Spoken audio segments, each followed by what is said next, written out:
As investigações dos atos antidemocráticos bolsonaristas avançaram e estão chegando bem perto de Bolsonaro, a ponto de algumas pessoas começarem a defender a prisão preventiva do ex-presidente. Eu particularmente concordo com isso, mas acho bem difícil, ainda mais porque o Bolsonaro está nos Estados Unidos e ele não corre risco de ser deportado enquanto ele não trabalhar nos Estados Unidos, o que obviamente não vai acontecer, né, pessoal? Bolsonaro trabalhando, ele tá seguro com relação a isso. Na sua opinião, você acha que Bolsonaro está envolvido no que aconteceu em Brasília? Você acredita que as investigações vão chegar até ele e vão jogá-lo na prisão? Deixa o seu like se você espera que o Bolsonaro seja punido e, claro, se inscreva no canal. As investigações, pessoal, elas estão chegando cada vez mais perto de Bolsonaro. E como hoje é dia 8 de fevereiro, foi completado um mês daqueles atos bárbaros e grotescos na capital federal. E desde aquele dia, muita coisa avançou nas investigações.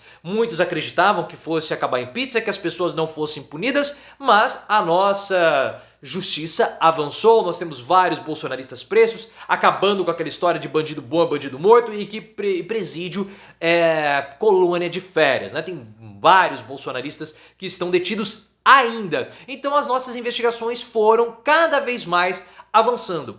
E o Bolsonaro, ele também começa a ver o hipster da Federal, infelizmente esse rapaz faleceu, né? Mas um policial bem fortão chegando perto dele, porque, segundo algumas figuras da mídia e também do próprio governo, as investigações elas chegam perto de Bolsonaro por três motivos, ou por três pontos. O primeiro é pelo envolvimento do Anderson Torres, o ex-ministro da Justiça do Bolsonaro, que ainda está preso. Talvez ele possa conseguir ali uma prisão e domiciliar, algo do tipo, mas no momento ele está preso. O segundo ponto é o Marcos Doval, o senador que fez aquela denúncia contra o Bolsonaro, depois voltou atrás, mas ele imputou crime de prevaricação no presidente ou no ex-presidente da República. Já fiz vídeo comentando esse assunto do Marcos Doval, não vale a pena voltarmos aqui, link também aqui no card. E por fim, a presença do Léo Índio, sim, o primão, o primo íntimo do Carluccio, porque houve busca e apreensão na residência do Léo Índio e não encontraram nada do Carluccio. Encontraram lá uma roupa íntima que parecia ser do Carlos, dizem as más línguas, mas não há essa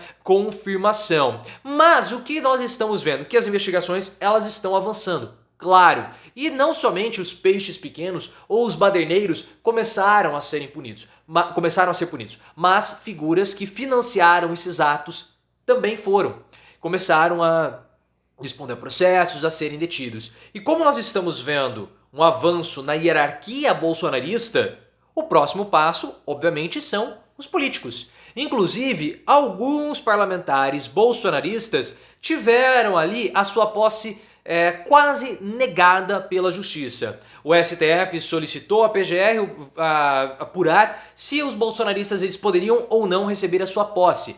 11 deputados bolsonaristas, Nicolas Ferreira entre eles. E aí a PGR falou o seguinte, não, vamos deixar que eles sejam empossados. O Alexandre de Moraes concordou, mas eles já entram marcados e, como posso dizer, com um aviso prévio. Link aqui no card que eu já expliquei tudo isso. E na hora que as figuras parlamentares bolsonaristas começarem a cair, Bolsonaro também vai cair. Porque o presidente lá dos Estados Unidos, ele continua fomentando esse tipo de ato antidemocrático e também ilegal. Claro, porque o Bolsonaro ele corre um sério risco de ser deportado dos Estados Unidos. Você sabe dessa história, também já expliquei, tem vídeo aqui no card. Então o que pode acontecer? Ele pode antecipar a volta dele para o Brasil.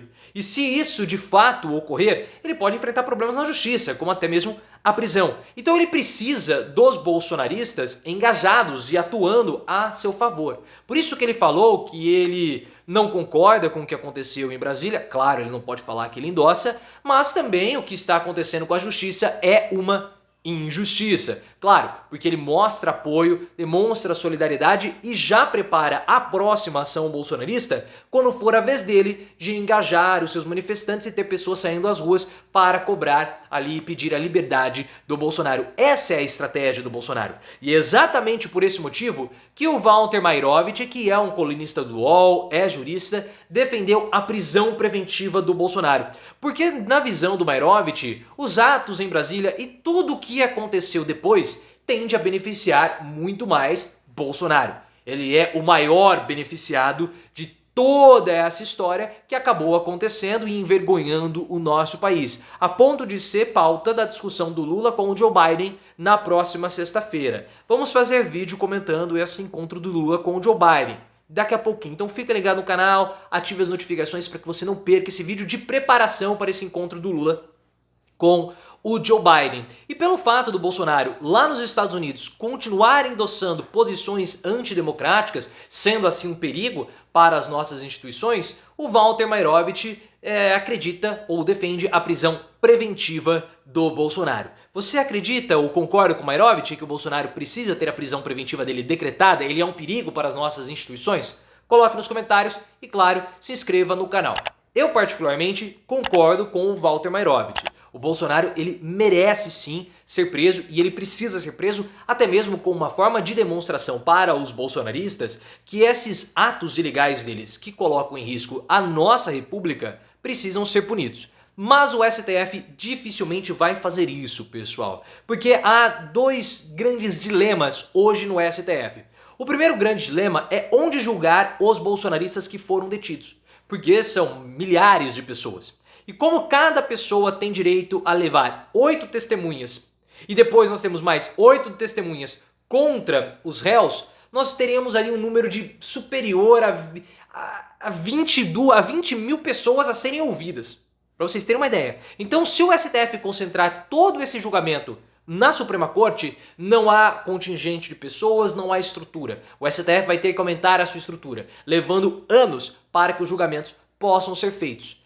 O que pode acontecer é distribuir os processos para várias varas diferentes. Só que o que pode acontecer? O mesmo crime ter duas interpretações diferentes. E aí o que acontece? A justiça pode também ter vários e vários recursos. Então há esse dilema burocrático e operacional, como que esses bolsonaristas serão julgados. O segundo dilema é com relação à prisão do Bolsonaro. Muitos ministros do STF e outros parlamentares acreditam que a prisão do Bolsonaro possa fortalecê-lo politicamente, ocorrendo o mesmo que aconteceu com Lula. Eu já falei que essa é uma visão completamente equivocada. A prisão do Lula é diferente da prisão do Bolsonaro e a prisão do Bolsonaro não vai fortalecê-lo como fortaleceu Lula. Também tem vídeo explicando isso, link aqui no card. Mas o STF gradativamente tem perdido o medo de punir o Bolsonaro. Porque o episódio do Marcos Duval, revelando todo um esquema para gravações ilegais do Alexandre de Moraes, fez com que o STF perdesse o medo e tivesse que agir em caso de prisão do Bolsonaro.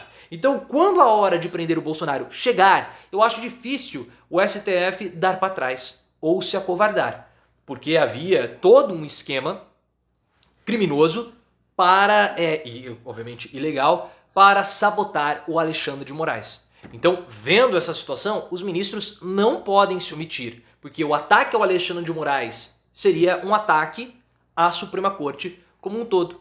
E o que nós ficamos sabendo é que essa operação de boicote, essa operação Xandão para prejudicar o Alexandre de Moraes, ela era algo que já vinha sendo planejada durante muito tempo e várias alternativas foram colocadas na jogada.